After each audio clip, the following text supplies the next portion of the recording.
शिर्डीच्या जागेसाठी देवेंद्र फडणवीस आग्रही होते, मात्र एकनाथ शिंदेंना अडचण होती असं केंद्रीय सामाजिक न्याय राज्यमंत्री रामदास आठवले म्हणाले।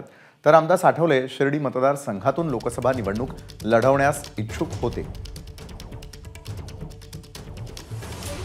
तर शिर्डीमध्ये उभा राहण्याची माझी इच्छा होती। एकदा मी तिथे 2009 मध्ये हरलो होतो आणि RPL एखादी जागा मिळावी अशा पद्धतीचा आमचा आग्रह होता, परंतु माननीय एकनाथ शिंदे यांची अडचण होती।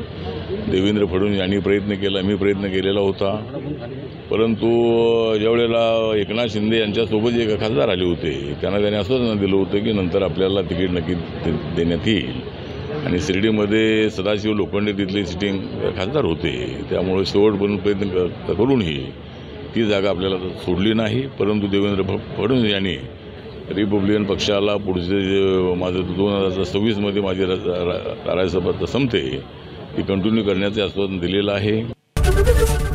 ABP माझा, उघडा डोळे बघा नीट।